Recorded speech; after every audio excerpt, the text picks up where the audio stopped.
어리석은 소년 한스의 이야기를 아마 들어보셨는지 모르겠습니다. 한스라고 하는 소년이 집을 떠나서 외지에서 오랜 시간 동안 일을 해서 주인으로부터 금덩어리 하나를 삭수로 받았어요. 그런데 이 금덩어리를 가지고 집으로 가는 도중에 어떤 사람이 말 한 피를 끌고 가는 것을 보고 그것이 갖고 싶어서 금덩어리와 말을 바꿔요. 또 얼마를 가다가 또 거위 한 마리를 보고 또 그게 마음에 들었던 이유로 또 말과 거위를 바꿔요. 또 가다가 거위를 고양이 한 마리와 바꾸고 또 나중에는 고양이를 숫돌과 바꿔요. 개울을 건너다가 그 숫돌이 뭐 좀 귀찮으니까 그냥 버려버립니다. 그리고서는 빈손으로 집으로 가면서 정작 자신은 아무것도 잃어버린 것이 없다 이렇게 생각을 하는 것이죠. 자기가 얼마나 소중한 것을 잃어버렸는가에 대해서 전혀 생각을 못합니다. 여러분, 우리가 이 사도행전에서 발견하는 것은 바로 이 금덩어리 같이 소중한 보물입니다. 엄청나게 놀라운 구원 성령의 능력 그리고 아름다운 교회의 모습은 실제로 교회의 역사 속에 우리가 소유했던 것이죠. 그런데 과연 오늘 우리의 손에 들려진 것은 무엇일까? 우리가 지금 들고 있는 것은 금덩어리일까 아니면 하찮은 숫돌일까요? 어느덧 이 어리석은 한스처럼 소중한 것을 하찮은 것들과 바꿨는지 모르겠습니다. 내 손에 들려진 것은 무엇일까? 오늘 말씀의 포인트는 두 가지입니다. 과연 내가 받은 구원은 진짜인가? 나의 교회 생활은 진짜인가? 하는 것입니다. 먼저 오늘 본문은 구원받는 참된 믿음이 무엇인지를 말해주고 있는데요. 첫째로 주목할 것은 마음의 찔림과 그 반응입니다. 베드로를 통해서 설교를 듣고 복음을 들을 때 그들의 마음이 찔렸습니다. 여기 37절 상반절에 보니까 그들이 이 말을 듣고 마음에 찔려 이렇게 얘기하죠. 베드로의 설교를 통해 그들의 마음에 잘못 죄를 지적했기 때문에 찔렸습니다. 어떤 설교였느냐면 36절에 요약이 되어 있죠. 다 같이요. 시작. 그런즉 이스라엘 온 집은 확실히 알지니 너희가 십자가에 못 박은 이 예수를 하나님이 주와 그리스도가 되게 하셨느니라 하니라. 네, 그리스도를 십자가에 너희가 못 박았다라고 하는 것이죠. 그러니까 50일 전 일입니다. 나사렛 예수를 십자가에 못 박으라고 소리를 질렀습니다. 그런데 그 예수님을 하나님이 부활시켰다고 하니까 자신들은 진정 메시아를 못 박은 것이죠. 그래서 마음에 큰 가책이 생기고 양심이 찔린 것입니다. 자, 중요한 것은 이런 찔림에 대한 반응인데요. 자, 37절 하반절입니다. 시작. 베드로와 다른 사도들에게 물어 이르되 형제들아 우리가 어찌할꼬 하거늘. 네, 형제들아 우리가 어찌할꼬. 그러니까 우리가 어떻게 해야 이런 큰 반역의 죄에서 구원받을 수 있는가 이렇게 묻는 것이죠. 여러분, 여기에 지금 베드로의 설교를 듣는 모든 사람들이 우리가 어찌할꼬라고 반응한 것은 아닙니다. 구원받는 사람들, 구원에 이르는 사람들의 반응이 어찌할꼬라고 반응을 한 것이에요. 그러면 오늘 구원에 이르지 못한 다른 사람들의 반응은 어떠했을까요? 여기에서는 소개하지 않지만 훗날에 스데반이 거의 똑같은 설교를 합니다. 너희가 선지자를 잡아 죽이고 예수도 죽였다 이렇게 얘기하자 그들도 마음이 찔렸어요. 그런데 그들의 반응이 뭐냐면은 사도행전 7장 54절입니다. 시작. 그들이 이 말을 듣고 마음에 찔려 그를 향하여 이를 갈거늘. 네, 그래서 57절 보세요. 시작. 그들이 큰 소리를 지르며 귀를 막고 일제히 그에게 달려들어. 네, 그래서 스데반을 돌로 쳐서 죽였습니다. 그러니까 말씀이 나를 찌를 때, 말씀이 내 죄를 보게 할 때 나의 반응은 무엇인가요? 이를 갈고 귀를 막나요? 소리를 지르며 분노하고 변명하나요? 아니면 주님, 저는 죄인입니다. 제가 어떻게 해야 구원을 받을 수 있습니까? 라고 고백하나요? 물론 현대인들은 이들처럼 나사렛 예수를 못 박지 않았죠. 그런데 과거 메시아를 못 박아 죽인 그들의 죄는 오늘날은 어떤 방식으로 나타날까요? 그것은 바로 교회를 미워하고 성도를 핍박하는 모습으로 나타납니다. 왜냐하면 주님은 세상이 나를 미워했기 때문에 너희도 미워할 것이다 라고 말씀하셨습니다. 사울이 교회를 핍박하고 믿는 자를 옥에 가두고 죽이고자 했을 때 주님이 사울에게 나타나서 사울아 사울아 네가 어째 나를 핍박하느냐 이렇게 말씀하셨어요. 그러니까 교회를 핍박하는 것은 본질적으로 예수님을 미워하고 핍박하는 것입니다. 물론 오늘날 사람들은 교회와 성도들은 욕먹을 짓을 했고 욕먹을 먹어도 싸다라고 이야기를 하고 이것에 대해서 우리가 부끄러운 마음을 가지고 있는 것이 사실입니다. 하지만 사람들은 자신이 지지하는 정치가가 못된 죄를 저질러도 그렇게 욕하지는 않습니다. 오히려 모른 척 눈 감아주거나 심지어는 그럴 만한 사정이 있다고 두둔하거나 또는 더 나은 공을 평가해 줍니다. 반면에 내 반대편에 내가 지지하지 않는 정치가가 훨씬 작은 죄를 저질렀는데도 매우 큰 적개심을 가지고 공격합니다. 오늘날 많은 사람들이 신자들이나 교회의 잘못을 볼 때의 반응은 자기가 싫어하는 정치인들의 잘못에 대한 반응과 거의 일치합니다. 종종 언론이나 방송은 그래도 우리가 기독교에 애정이 있어서 질책한다라고 말을 하지만 자신들이 지지하는 정치인의 비리를 눈감아주는 태도와 비교하면 그들의 표현은 미움과 분노에 가까운 것이죠. 그러니까 이 말은 그 비난이 교회의 잘못에서 시작된 것이 아니라 근본적으로 마음의 미움에서 시작된 것이란 뜻입니다. 예수님을 유대인들이 십자가에 못 박은 것은 예수님이 무슨 악한 일을 해서가 아니죠. 우리 주님은 온통 선한 일만 했어요. 그런데 왜 못 박았다고 그들을 말하냐면 예수님이 자신을 하나님이라고 주장하셨기 때문이라고 말하고 있어요. 여러분 그러면 그래서 이들이 지금 예수님을 신성모독으로 십자가에 못 박았습니다. 그런데 하나님이 그분을 부활시키셨어요. 명백한 증거로 기적으로 다 보여주었어요. 증인이 있어요. 그래서 부활을 통해 하나님의 아들이라고 선포했음에도 불구하고 왜 지금 이 초대교회 사람들이 여전히 이를 갈고 있을까요? 그것은 근본적으로 하나님에 대한 거역과 반역이 있는 것입니다. 내가 내 인생의 주인이고 우리가 신 없이도 잘 살 수 있는데 왜 자꾸 회개해라? 왜 이게 옳고 저게 그러다? 왜 너는 죄인이다? 심판이 있다? 믿어라? 왜 이렇게 말하는가? 이것이 싫은 것이죠. 그러니까 예수님에 대한 미움이 하나님에 대한 거역이 그 근본 마음에 있는 것입니다.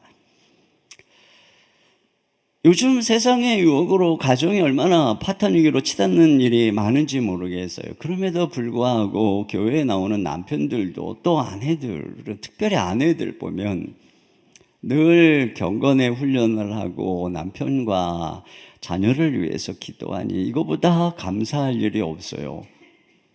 객관적으로 교회 다니는 아내들이 그렇지 않은 세상의 아내들보다 더 경건하고 현숙하고 더 잘하려고 애쓰는 것이 맞습니다. 그러면 아내가 교회에 다니는 것을 사실 남편들은 감사해야 돼요. 그래서 선물도 보내고 또 목사님들 밥도 사주고 그래야 됩니다. 그런데 늘 교회 가는 아내를 죄인 취급하고 작은 실수만 해도 교회에 다닌다면서 그러냐고 비난하고 그러죠. 비싼 수업료 내면서 명상 내적 치유 받으러 다닌다 해도 그러지 않았을 것입니다. 그러니까 그 중심에 하나님을 거부하는 마음, 예수님을 향한 미움이 있어요. 자기를 사랑하는 아내를, 자기를 위해 기도하는 아내를 핍박하듯이 자신을 위해서 죽으신 예수님을 미워하고 핍박하는 것입니다. 설사 교회에 와 있지만 조금이라도 내 죄를 생각나게 하는 설교를 들으면 거부감을 느끼는 분들이 있습니다. 아직도 복종하기 싫은 것입니다. 내가 주인이고 내가 신인 것이죠. 이래라 저래라 하는 하나님이 싫은 것입니다. 과연 복음 앞에서, 말씀 앞에서 우리의 반응은 무엇일까요? 주님, 제가 어찌해야 됩니까? 어떻게 해야 내가 이 죄를 사함받고 구원받을 수 있습니까? 이렇게 고백하는 사람이 구원에 이르는 것입니다. 자, 두 번째로 회개와 믿음입니다. 어찌할꼬라고 묻는 그들에게 베드로가 첫째로는 회개하라고 하죠. 38절에 베드로가 이르되 너희가 회개하여 이렇게 나옵니다. 여기 회개라고 하는 이 단어는 메타노미에오라고 하는 말로서 마음을 바꾸다 또는 바꾸어 생각하다 이런 것입니다. 그러니까 지금 그들의 마음이 찔려서 어쩔 거라고 얘기하는 이 자체가 지금 자신들의 잘못을 인정하고 자백하는 거잖아요.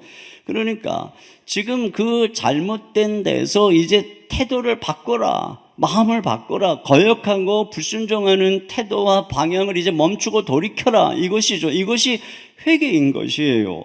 자, 그래서 그 다음에 어떻게 하라고 그러냐면은 그리고 나서 각각 예수 그리스도의 이름으로 세례를 받고 이렇게 얘기합니다.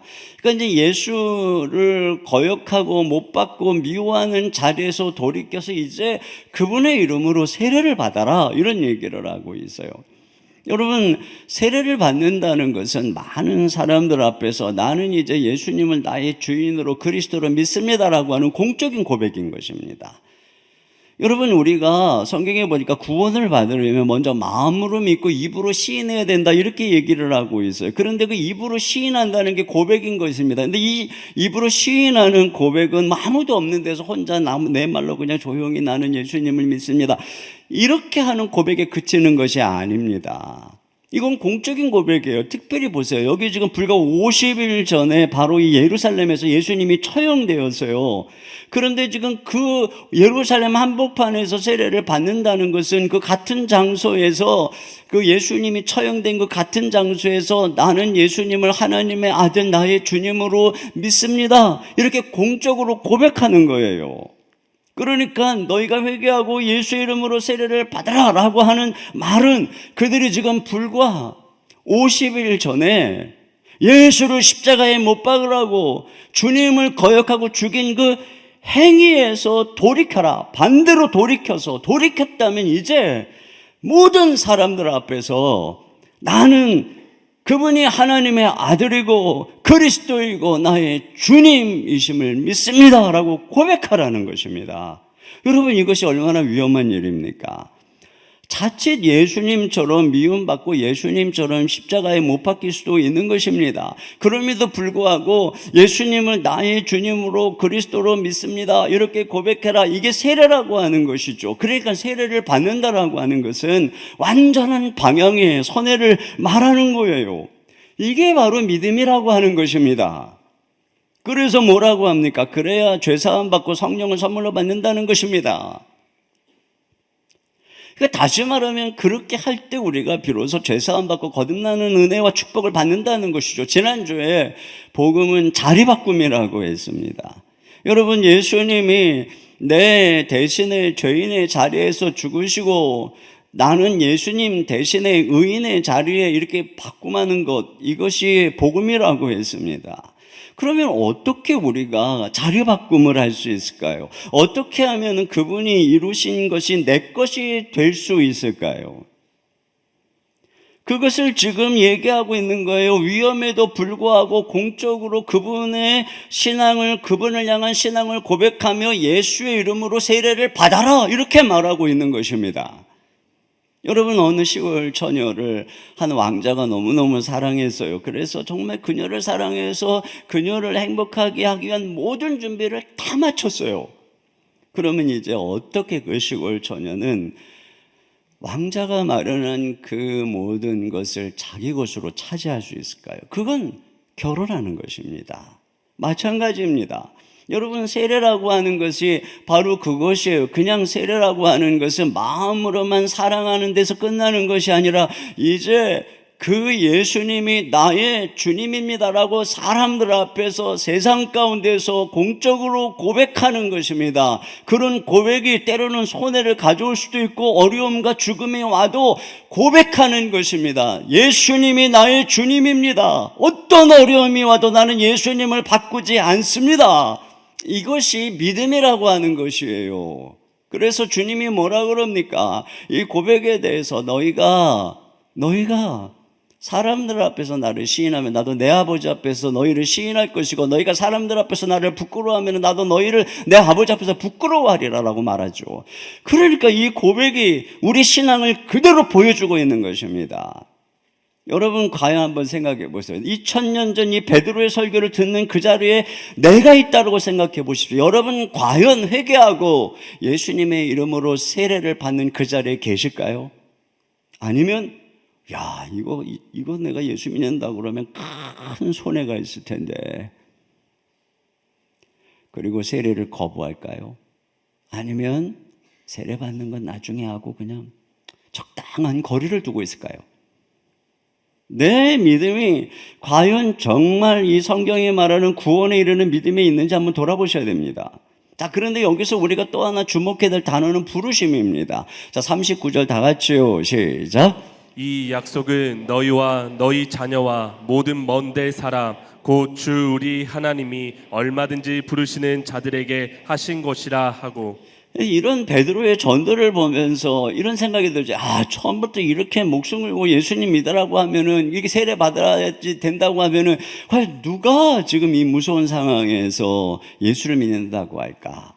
그런데 베드로의 말이 뭐냐면은, 이들 중에 하나님이 부르신 사람들은 예수님을 믿고 구원을 받는다라고 하는 것입니다. 여러분, 믿음은 선물이에요. 우리가 마음으로 믿는다라고 했을 때 마음으로 내가 믿는 게 아니라 믿어지는 거죠. 그러니까 이들이 이미 지금 마음에 찔려서 어찌할 거라고 할 때에 그 물음 자체가 이미 하나님이 지금 그들을 부르고 있는 것이에요. 마음에 지금 역사를 하고 있는 것입니다. 그래서 결국에는 하나님이 마음속에 그들을 부르고 은혜를 베풀어 주시니까 결국은 입술로 나는 예수님을 믿습니다 라고 고백하며 세례를 받게 이르게 됐다라고 하는 것이죠. 그러니까 정말 이런 상황에서 어떻게 믿어요? 근데 이 믿음으로 하나님이 우리를 부르신다는 거예요. 그러니까 사람이 전도를 하지만 사실은 그 전도를 통해 배후에 주님이 부르심의 은혜로 그와 함께하고 있는 것입니다. 그래서 우리에게 그 부르심의 사건이 되는 그 사소한 행동이 우리에게 깊이 각인이 되고 기억에 남는 것입니다. 저도 모태신앙이지만 거듭나지 못한 채 그저 그냥 주일만 왔다 갔다 하고 어떤 때는 주일도 빼먹고 이러던 상황이었는데 어느 날 우연히 청년부 형제자매들이 금요 차례 예배에 한번 와보라고 했던 것이 사실 저에게 굉장히 진지한 고민의 시작이었어요. 그리고 그 차례 예배에 가서 뜨겁게 기도하는 사람들을 통해서 내 안에 있는 영적인 문제를 깨닫게 됐고, 그래서 결국에는 제가 하늘산 기도원까지 따라가게 됐고, 거기서 그 뜨거운게 기도하는 그 무리 속에서 큰 은혜를 경험한 것이 제 신앙생활의 출발이었습니다. 그런 면에서 지금 이렇게도 생각해 보면 정말 길을 가다가 우연히 만난 형제자매들이 그 누님 형님들이 저를 보고서 차례 예배에 나오라고 했던 그것이 되게 별것이 아닌 것 같은데 제 기억 속에 아주 생생하게 남아 있어요. 여러분, 하나님은 이와 같이 우리를 부르죠. 여러분은 다락방에 나오라고 전화하고 초청하고 또 이 산상기도회에 같이 가자라고 하는 그런 다락방 순장 식구들의 초청, 이것이 여러분 그냥 어떤 사람의 이야기가 아니에요. 이것이 우리 주님이 그 배후에서 여러분을 부르고 계시는 것입니다. 또 제가 그때 그렇게 뜨거운 은혜의 체험이 전부가 아니었어요. 왜냐하면은 저는 뜨겁게 그런 은혜를 체험했지만 진정 그리스도를 잘 몰랐어요. 그런데 다행히 하나님이 CCC 간사님을 보내주시고 그분이 저를 만나고 강의실 앞에서 도망가지 못하게 저를 붙잡아 지키고 기다리면서 저를 말씀으로 양육해 주었어요. 그분을 통해서 그리스도가 누구신지, 그분이 나를 위해 행하신 일이 무엇인지를 어릴 때부터 공부하게 되었어요. 그래서도 지금 생각해 보면은 그분이 얼마나 고마운지 모르겠어요. 여러분, 자꾸 순장님들이 여러분에게 연락하고 자꾸 나오라고 그러고, 이걸 감사해야 됩니다. 우리 주님이 지금 그분 배우자 여러분을 계속 부르고 계시는 거예요. 제가 그렇게 주님을 알아가고 그리고 열심히 봉사하고 그랬지만 지금 생각해 보면 정말 주님을 사랑해서가 아니라 종교적인 열심이 굉장히 많았습니다. 그러던 어느 날 제가 또 CCC에서 동계 거지순례 전도여행을 준비하고 따라가고 거기 가서 전도하고 일주일 동안 열심히 기도하는 그 여정 속에서 주님이 내 마음의 중심을 두드리고 제 안에 생명처럼 사랑으로 찾아오셨습니다. 그때 저는 제 마음을 주님께 내어드렸습니다. 그때서부터 주님과의 로맨스가 시작됐고 저는 제 삶을 드리기로 결정했습니다.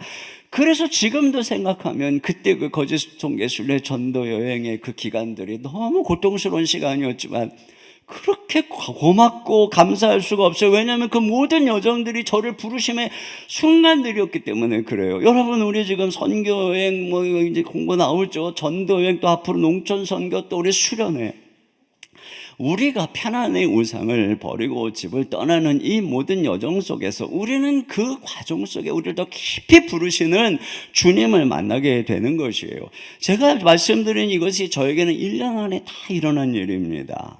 그리고 저는 급기야 그 1학년 말에 저를 목회자의 길로 부르시는 주님 앞에 제 삶을 드리기를 결단했습니다. 부모님의 반대, 실망, 핍박에도 무릅쓰고 결단했습니다. 여러분, 1년 전에 거듭난 제가 무슨 대단한 믿음이 있었겠습니까? 그러나 주님이 저를 부르셨고 주님은 제가 그렇게 그리스도를 하나님의 아들로 믿고 그분께 내 모든 삶을 드리게 하셨습니다. 그런 여정에서 보면 정말 하나님이 이 부르시는 은혜가 이 배후에 있었구나. 그래서 그 부르심의 여정 속에 있었던 그 모든 사람들이 그렇게 소중할 수가 없는 것이에요. 그래서 여기 결국은 보세요. 이 부르심의 은혜 속에 41절입니다. 시작. 그 말을 받은 사람들은 세례를 받음에 이 날에 신도의 수가 3천이나 더하더라. 네, 3,000명이나 세례를 받은 것이에요. 뭐 어떤 분은 뭐 이 말씀을 보면서 뭐 한날에 이렇게 3,000명의 교인이들 나중에 이들이 다 어디 갔느냐 뭐 이러면서 이것은 다 그냥 무리들이 그냥 뭐 이렇게 뭐 분위기에 넘어간 거 이렇게 또 뭐 해석하는 분도 계시더라고요. 그건 정말 성경이 무지하기 때문에 하는 말인 것입니다. 여러분, 이 세례는 그들에게 장차 엄청난 핍박이 예고된 세례입니다. 공적으로 예수가 나의 주인이요 어떤 죽음과 핍박에도 무릅쓰고 주님을 섬기겠다고 결단한 것이에요. 여러분에게 예수님은 어떤 분입니까? 여러분, 오늘 우리가 부른 주 예수보다도 귀한 것은 없네. 이 세상 부귀, 이 세상 명예, 이 세상 그 무엇보다도 정말 예수님보다 더 귀한 것은 없네. 여러분, 이런 고백이 여러분의 안에 있습니까? 여러분 안에 정말 있습니다. 여러분에게 예수님은 어떤 분입니까? 구원은 오직 이 한 가지에 달린 것입니다. 예수님이 여러분에게 어떤 분입니까? 여기에 여러분의 구원이 달린 거예요. 자, 두 번째로 구원받은 참된 공동체의 모습입니다. 여러분, 여기 지금 예수님에 대한 이러한 신앙 고백과 더불어서 내가 정말 거듭났는가 하는 아주 중요한 증거가 있어요. 그게 뭐냐면 열매인 것입니다. 그렇잖아요. 열매로 그 나무를 안다고 했는데 성경이 열매를 이야기할 때 그 대부분은 다 그가 얼마나 참된 공동체를 이루는가 하는 바로 그거예요. 우리를 향한 구원은 이 공동체로, 교회로의 부르심이기 때문이고 여기 세례라고 하는 것도 곧 교회로서의 입문 예식인 것입니다. 그러므로 우리의 구원의 열매는 바로 이 공동체 안에서 나타나는 것이에요. 그런 면에서 오늘 지금 우리는 이 구원받은 참된 공동체의 교회의 모습을 보면서 나는 과연 이런 열매를 맺고 있는가 하고 우리 자신을 진단해 볼 수 있습니다. 오늘 본문은 구원받은 참된 공동체의 4가지 요소를 말해주고 있어요. 42절을 다 같이 보겠습니다. 시작. 그들이 사도의 가르침을 받아 서로 교제하고 떡을 떼며 오로지 기도하기를 힘쓰니라. 네, 여기 4가지가 나오죠. 가르침을 받고 서로 교제하고 떡을 떼고 기도하는 것입니다. 자, 그리고 이제 42절부터는 43절부터는 이 4가지를 부연 설명해 주는 거예요. 자, 첫째는 뭐냐면 이들이 말씀을 배우는 공동체가 되었다는 것입니다. 사도들의 가르침을 받았다고 하는데 그러면 사도들이 무엇을 가르쳤을까요? 사도행전 5장 42절입니다. 시작. 그들이 날마다 성전에 있든지 집에 있든지 예수는 그리스도라고 가르치기와 전도하기를 그치지 네, 그 아니하니라. 가르치는 핵심 주제가 뭐냐? 예수가 그리스도라고 가르쳤다는 것입니다. 그러니까 사도들이 예수님이 사도들에게 가르친 그대로 구약 성경을 근거로 예수님이 그리스도이심을 가르친 거예요.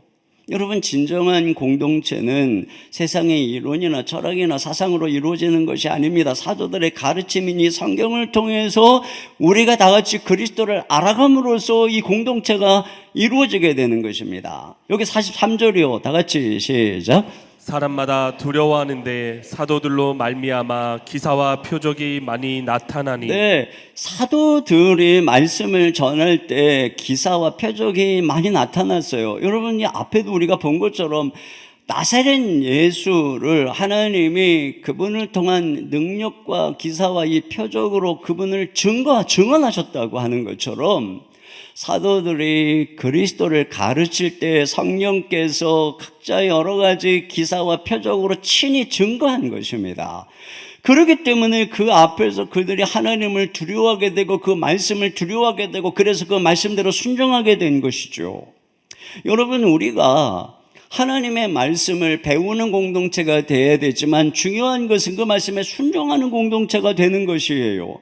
우리 주님께서 제자들에게 명한 것이 무엇입니까? 너희는 가서 모든 족속으로 제자를 삼아 아버지와 아들과 성령의 이름으로 세례를 주고 내가 너희에게 분부한 모든 것을 가르쳐 지키게 하라.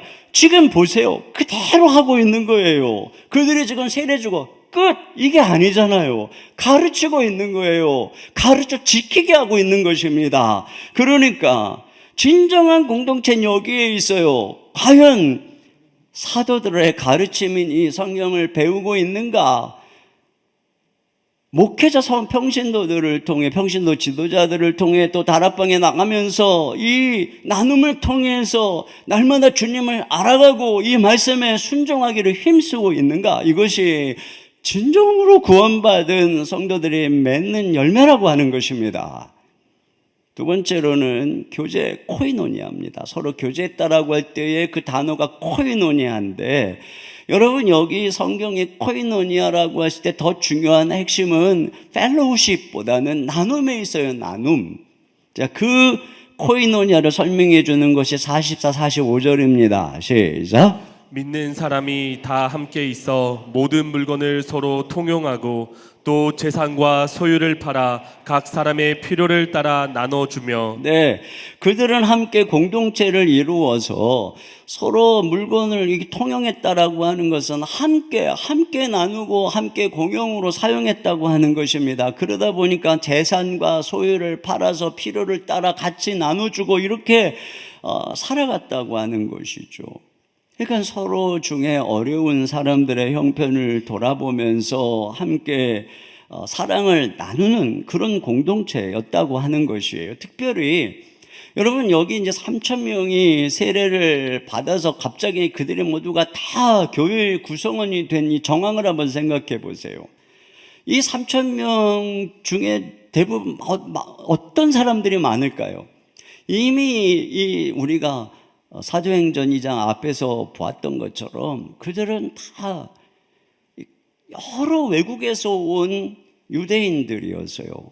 그들이 절기를 맞이해서 다 예루살렘으로 온 것입니다. 그러니까 그들의 출신들이 막 온 세계 방방곡곡에서 왔을 뿐 아니라 온 유대에 흩어져 있었던 그런 경건한 유대인들이 지금 모였다, 이렇게 얘기를 하고 있어요.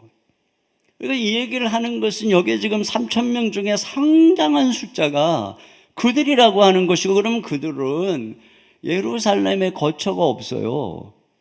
그러니까 잠시 일정한 기간 먹을 것을 가지고 비용을 가지고 왔기 때문에 그들에게 있어서 계속해서 머물 수 있는 그러한 형편이 안 되었을 것 아닙니까? 그런데 이제 예수님을 믿고 그들이 이제 거듭났으니까 사도들의 가르침을 받아서 또 이 교회 공동체 안에서 성장해야 되는 거예요. 그런 시간들이 필요한 것 아니겠습니까?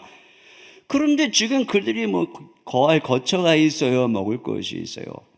그러니까 특별히 이 모든 거듭난 하나님의 백성들이 이것을 위해서 자신의 재산을 팔고 물건을 팔아서 나누고 함께 유무상통하면서 아름다운 교회 공동체를 세워갔다, 바로 그것이에요.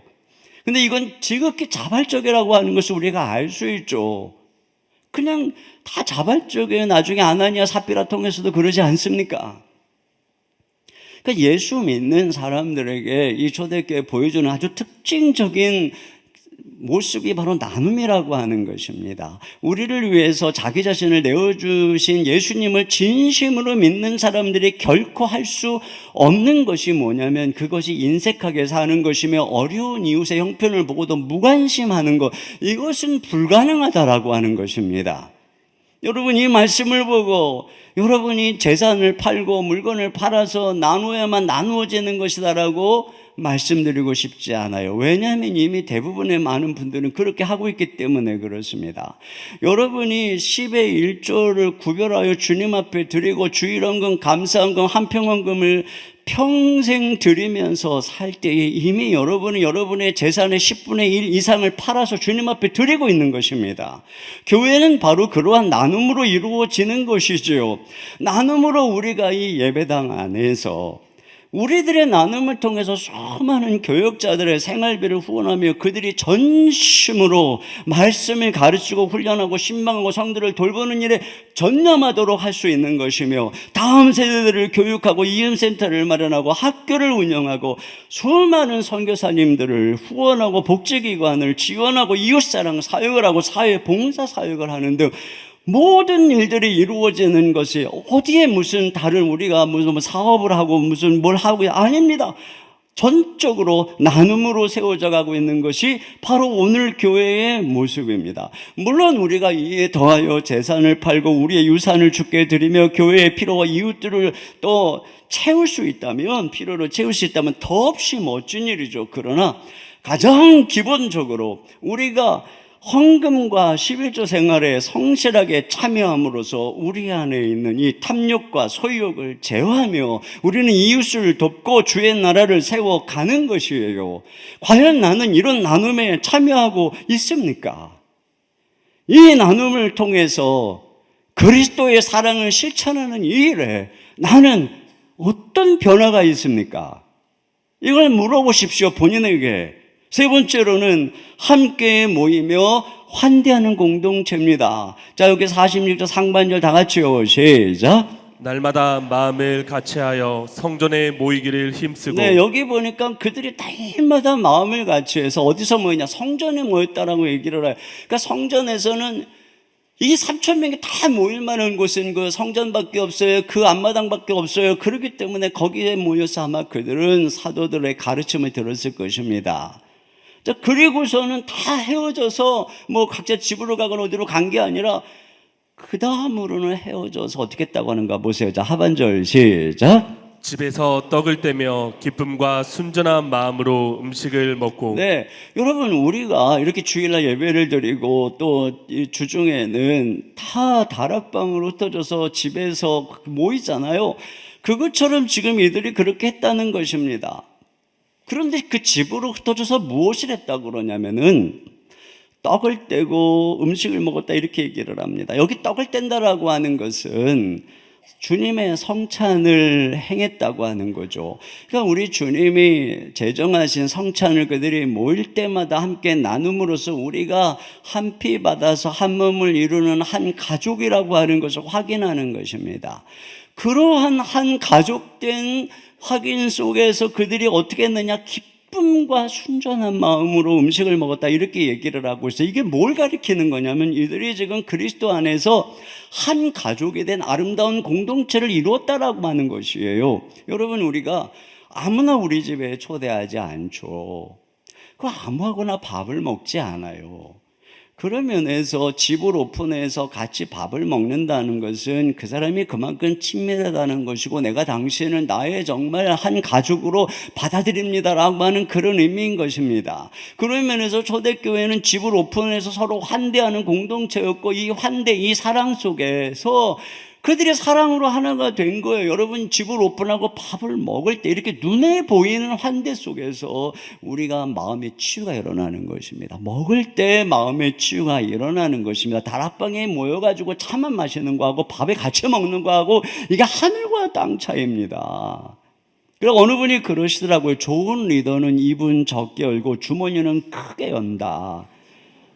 말은 적게 하고 식사 대접을 잘할 때 마음이 열리고 하나가 되는 거예요. 그런데 보세요. 이렇게 함께 식사를 나눌 때의 분위기가 어떻다고 말하냐면은 기쁨과 순전함이라고 하는 것이에요. 여러분 한번 생각해 보세요. 이 집에서 말이에요. 혼자서 아무리 재밌는 영화를 보고 오락을 하고 그래도 기쁘지 않아요. 그런데 정말 친한 친구를 만날 때 또는 오랜만에 가족들이 다 모이면 기뻐요. 여러분, 다락방에서 형제 자매들이 함께 모여서 식사하고 또 한 명도 안 빠지고 막 다 모이면 막 왠지 막 기뻐요. 그리고 순전함으로 먹는다고 그랬는데, 여러분, 가족이 함께 밥을 먹는데 거기에 무슨 목적이 있어요? 그 자체가 즐거운 거예요. 이 세상에서는 함께 차를 마시고 함께 밥을 먹으면 다 목적이 있어요. 정치적인 목적이 있고 뭐 무슨 판매의 목적이 있고 뭐 인맥을 쌓기 위한 여러 가지 다 목적이 있어요. 그런데 지금 이 진정으로 거듭난 하나님의 사람들은 그런 목적이 없어요. 어떤 다른 뭐 내가 뭐 다단계 물건을 팔려고 뭐 이런 거 없어요. 내가 좀 뭐 잘 나가는 사람 좀 알아두려고 그런 목적이 없어요. 순수한 거예요. 순수한 거예요. 여러분, 우리가 예수님을 믿기 전에는 늘 더 높은 사람, 상향적인 만남을 추구했다면 이제 그리스도 안에서 우리의 모습은 외모로 사람을 차별하지 않는 거에 그가 누구든지 순전하게 만나서 그 자체에서 기쁨을 누리는 것이죠. 이게 진정한 구원의 증거예요. 그리고 그 안에 정말 놀라운 가치를 느끼는 거예요. 그리고 생각해보면 예전에 제가 그때 한참 20살에 예수님 뜨겁게 만나가지고 그 한 공동체를 했던 형제 청년부 자매들, 그분들 대부분이 다 그 당시에 공장에서 뭐 욕고 짠다고 그런 거 다 초등학교 중학교 출신들 형제 자매들이어서 저만 대학생이었어요. 그러나 제 기억 속에는 그들이 얼마나 아름답고 멋진 신앙의 선배님들인지 몰라요.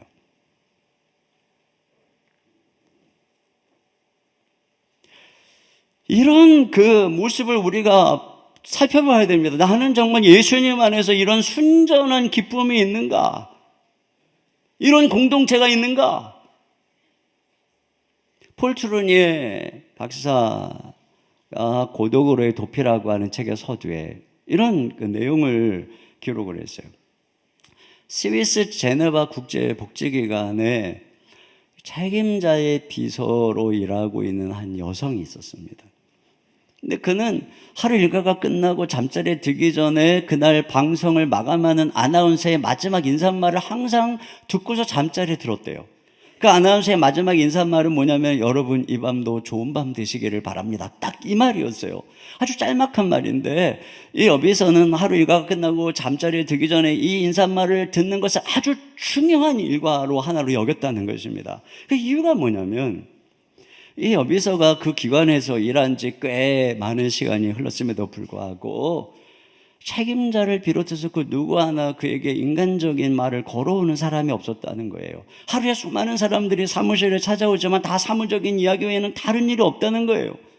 유일하게 하루 일과가 끝나서 아파트에 돌아와서 이제 이 라디오를 들을 때 그 종료하는 시간에 아나운서가 이 마지막으로 한 말, 오늘도 여러분 이 밤도 좋은 밤 되시기를 바랍니다. 좋은 밤 되시길.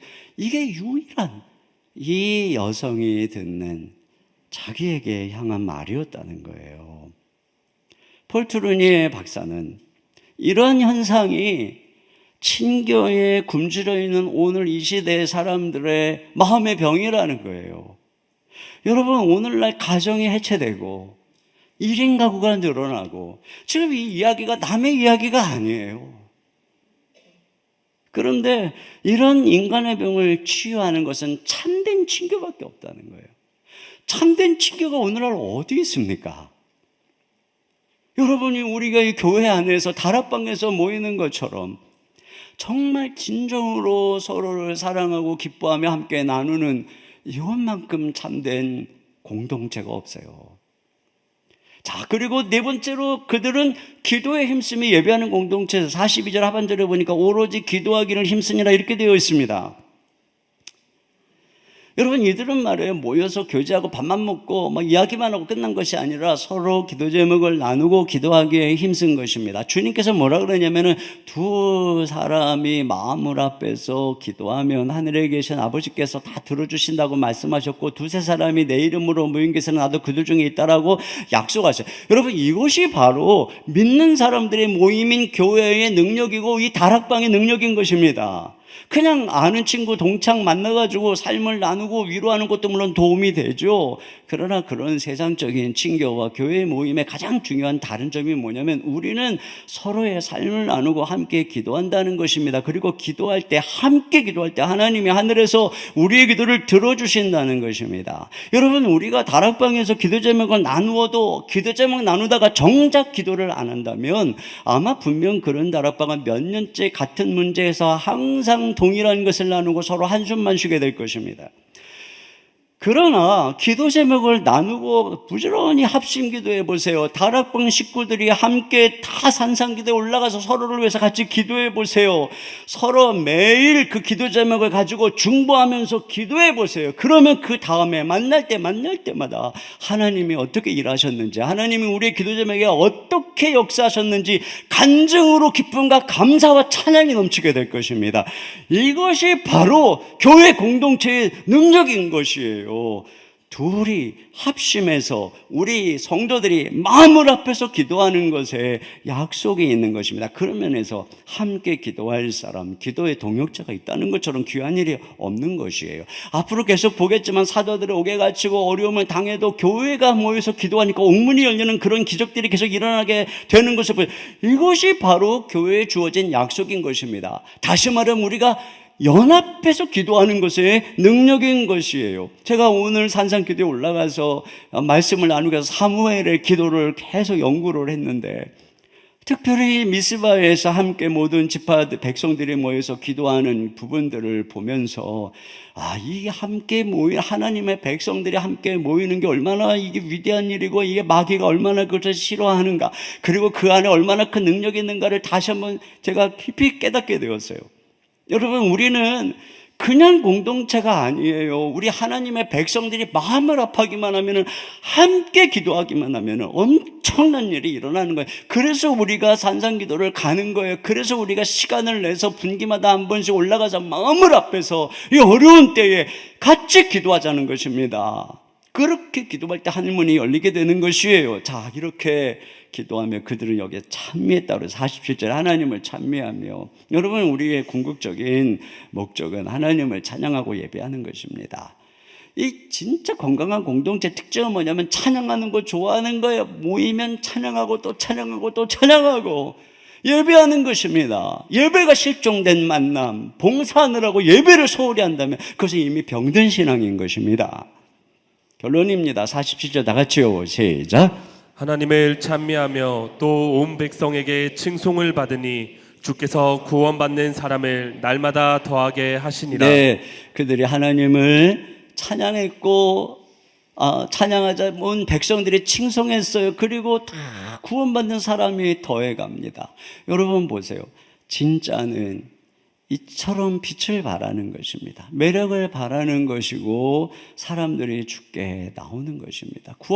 우리가 진짜가 되면 되는 것입니다.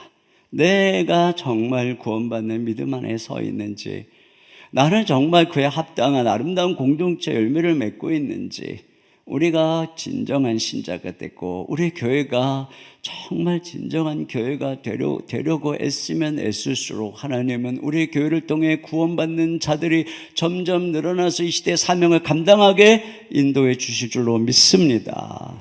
우리 시간 같이 함께 우리 마음을 다해서 고백했으면 좋겠어요. 나 무엇과도 주님을 바꾸지 않으리, 다른 어떤 은혜 구하지 않으리, 오직 주님만이 내 삶의 도움이시니 주의 얼굴 보기 원합니다. 우리 시간 같이 찬양 드리겠습니다.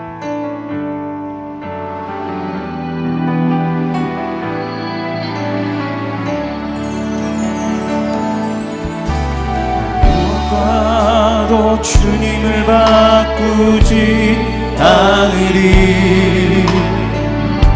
다른 어떤 일에 구하지 않으리.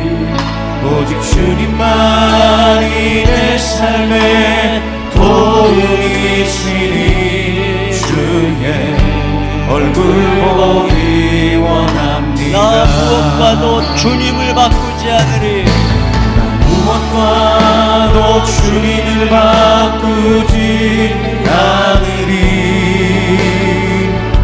다른 어떤 은혜 구하지 않으리. 오직 주님만이 내 삶의 도움이시니 주의 얼굴 보기 원합니다. 주님 사랑해요. 주님 사랑해요. 온 마음과 정성 다해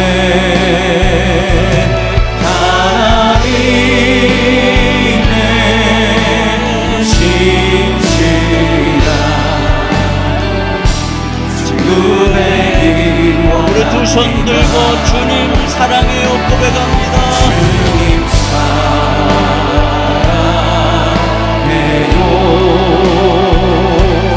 온 마음과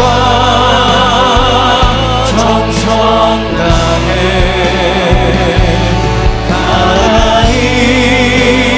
하나님의 신실한 친구 되기 원합니다. 우리 이 시간 한 목소리로 기도 제목 같이 읽고 기도하도록 하겠습니다. 하나님을 향해 거역하고 불순종했던 죄악의 자리에서 돌이키게 하소서. 예수님만이 나의 주님이시고 나의 구원자이시고 나의 전부이심을 믿음으로 고백하며 어떤 어려움이 와도 오직 주님 한 분만을 섬기게 하소서. 아멘. 그리스도 안에서 한 가족된 아름다운 공동체로 함께 모여 서로를 환대하며 말씀 안에서 자라고 그리스도의 사랑으로 나눔을 실천하여 주의 나라를 세워가게 하소서. 아멘. 초대교회처럼 우리도 합심하여 날마다 기도에 힘쓰며 하나님을 예배하게 하소서. 오늘 기도 폭풍 집회에 온 성도들이 함께 올라와 연합하며 기도할 때 하늘문이 열리고 성령의 강력한 역사가 임하게 하소서. 아멘. 우리 한 목소리로 기도하겠습니다. 하나님 아버지